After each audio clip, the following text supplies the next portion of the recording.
Hello बंधुসকল কেনে আছে আপোনালোক আশা কৰো ভালে আছে। আজি মই আলোচনা কৰিম পিৰিয়ড বা ঋতুচক্ৰৰ কিমান দিন পিছত ফিজিক্যাল ৰিলেশনশিপ কৰিলে গৰ্ভৱতী বা প্ৰেগনেন্ট হয়। আপোনালোকৰ বহুতে এইটোলৈ বহুত টেনচন কৰি থাকে যে কেতিয়া ফিজিক্যাল ৰিলেশনশিপ কৰিলে ছোৱালী বা মহিলা এজনী প্ৰেগনেন্ট হ'ব বা নহ'ব। সাধাৰণতে ছোৱালী বা মহিলা এজনীৰ 28 দিনৰ ঋতুচক্ৰ হয়। কেতিয়াবা এইটো 30 বা 34 দিনৰো হৈ থাকে।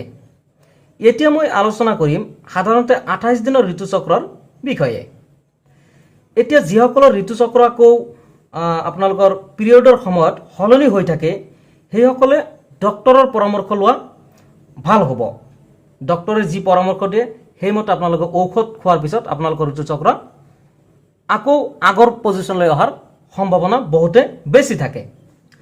এতিয়া ধৰি লওক ছোৱালীৰ এজনীৰ পিৰিয়ড 1 তাৰিখ, ধৰা হল 1 তাৰিখ ধৰি লৈছো, 1 তাৰিখত আপোনালোকৰ পিৰিয়ডটো আৰম্ভ হল আৰু সেই পিৰিয়ডটো আপোনালোকৰ সাধাৰণতে যেটো ব্লিডিং হয় সেইটো আপোনালোকৰ 3 দিন বা 5 দিন বা সৰ্বোচ্চ আপোনালোকৰ 7 দিন লৈ থাকে।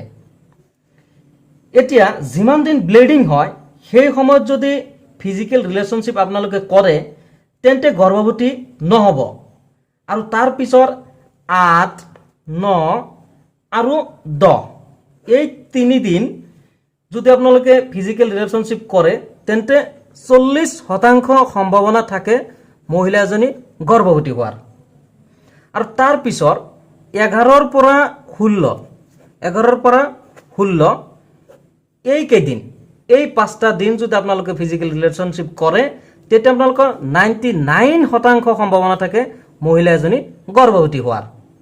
ইয়াৰ ভিতৰত পিৰিয়ডৰ 13 নম্বৰ আৰু 14 নম্বৰ দিনা এই দুটা দিন 100% ক'ব পাৰি যে মহিলা এজনী 100% গৰ্ভৱতী হ'ব। এটো বহু ক্ষেত্ৰত আমি পৰিলক্ষিত কৰিব পাৰো যে 100% হ'ব, এটো সায়েন্সে কয়। আৰু তাৰ পিছত 17, 18, 19 আৰু 20 এই 4 দিনাখন 17 মনত ৰাখিব আপোনালোকে 17, 18, 19, 20 এই 4 দিনাখন যদি আপোনালোকে ফিজিক্যাল ৰিলেশনশিপ কৰে তেতিয়াহ'লে আপোনালোকৰ 95% এটো 95% সম্ভাৱনা থাকে প্ৰেগনেন্ট হোৱাৰ। তাৰ পিছত যদি কোনো আপোনাৰ বা আপোনাৰ সংগী যদি আপোনাৰ পত্নীৰ কোনো ধৰণৰ প্ৰবলেম নাথাকে তেন্তে আপোনালোকৰ 11 পৰা 20 এই কিদিনৰ ভিতৰতো আপোনালোকৰ 99% বুলি ক'ব পাৰি যে সম্ভাৱনা থাকে প্ৰেগনেন্ট হোৱাৰ। কিন্তু 13 আৰু 14 এই দুটা দিন আপোনালোকৰ বহুতেই ইম্পৰ্টেন্ট। এই দুটা দিন আপোনালোকৰ মানি চলাটো বহুতেই ইম্পৰ্টেন্ট কাৰণ এইটো 100% ক'ব পাৰি যে আপোনালোকৰ প্ৰেগনেন্ট হ'বই। গতিকে আপোনালোকে 13 আৰু 14 নম্বৰ দিনটো আপোনালোকে লক্ষ্য কৰি ৰাখিব।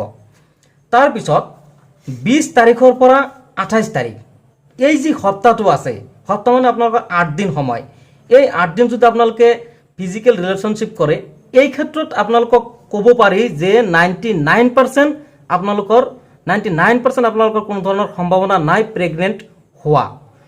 আপোনালোকৰ 99% ক'ব পাৰি প্ৰেগনেন্ট নহ'ব। এই ক্ষেত্ৰত আপোনালোকে অনায়াসে আপোনালোকে ফিজিক্যাল ৰিলেশনশিপ কৰিব পাৰে। আৰু ইয়াত যি মই 1 তাৰিখ বুলি যেটো কথা কৈছো 1 তাৰিখ বা 13, 14 তাৰিখ এইটো মই জাস্ট ধৰিহে লৈছিলো। এই 1 তাৰিখটো কোন দিনাখন আপোনাৰ যিদিনাখন আপোনালোকৰ ফাৰ্স্ট আপোনালোকৰ ঋতুচক্ৰ আৰম্ভ হ'ব সেইদিনা মই 1 তাৰিখ ধৰি লৈছো। গতিকে এই হিচাপত 13 তাৰিখ মানে 13 নম্বৰ দিন, 20 তাৰিখ মানে 20 নম্বৰ দিন, এইটো সেই হিচাপত ধৰি লোৱা হৈছে ভিডিঅ'ত যেটো মই উল্লেখ কৰিছো তাৰিখৰ কথা। গতিকে বন্ধুসকল আশা কৰিছো আপোনালোকে ঋতুচক্ৰ সম্পৰ্কে বহুত ভালদৰে বুজি পাইছে। কেতিয়া প্ৰেগনেন্ট হ'ব এজনী মহিলা, কেতিয়া প্ৰেগনেন্ট নহয়, কিমান পাৰ্চেন্ট আপোনালোকৰ কিমান শতাংশ আপোনালোকে নিশ্চিত হ'ব নে নহ'ব, 100% কেতিয়া। গতিকে এনেকুৱা এই গোটেই বিষয়টো মই এইটো ভিডিঅ'ত আলোচনা কৰিছো। আপোনালোকে যদি বুজি পাইছে বহুত ভাল কথা, আৰু বুজি পোৱা নাই যদি আপোনালোকে মোক কমেন্ট কৰিব, মই কমেন্টত ৰিপ্লাই কৰিবলৈ যত্ন কৰিম। আৰু যদি ভিডিঅ'টো ভাল লাগিছে তেন্তে এটা লাইক কৰিব আৰু বন্ধুসকলৰ লগত শ্বেয়াৰ কৰিব। ধন্যবাদ।